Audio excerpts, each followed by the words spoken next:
السلام علیکم ورحمۃ اللہ وبرکاتہ۔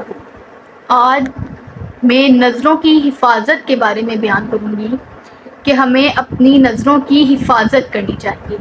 دیکھیں، ہم روزانہ اسکول، کالج، یونیورسٹیز وغیرہ جاتے ہیں تو آتے جاتے ہوئے اپنی نظروں کو جھکا کر رکھیں۔ بلا وجہ نظروں کو اٹھانے کی کیا ضرورت ہے بھلا؟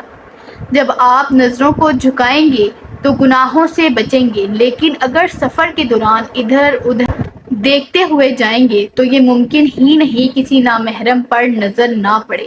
اور یہ تو آپ سب جانتے ہیں کہ جو شخص قدرت کے باوجود کسی نامحرم سے نظروں کو پھیرے گا تو اپنے دل میں ایمان کی حلاوت کو پائے گا۔ تو کیوں نہیں کوشش کرتے ہم؟ کیا ادھر ادھر دیکھے بغیر ہمارا سفر نہیں ہو سکتا؟ یا ہم اللہ کو ناراض کرنے والے کاموں سے بچنے کی کوشش ہی نہیں کرتے؟ آرام سے سفر کے دوران اللہ رب العزت کا ذکر کرتے ہوئے جائیں، دعائیں مانگیں۔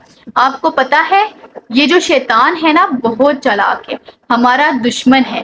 یہ ہماری نظروں کو نیچے نہ رکھنے کی پوری کوششیں کرتا ہے، لیکن ہم نے اسے جیتنے نہیں دینا۔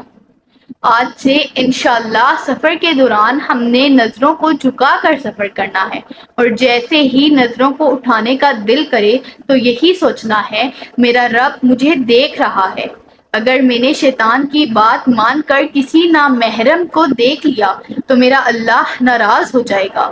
پھر آپ نے نظروں کو جھکا دینا ہے تو دیکھنا آپ دل میں فوراً خوشی محسوس کریں گے کہ میں نے شیطان کو ہرا دیا، میں نے اپنے رب کا حکم مان لیا۔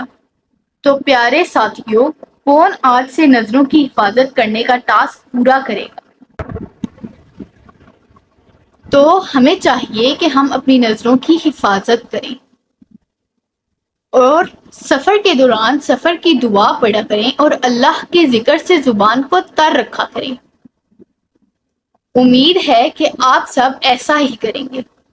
جزاک اللہ خیرن، احسن الجزاء فی الدارین۔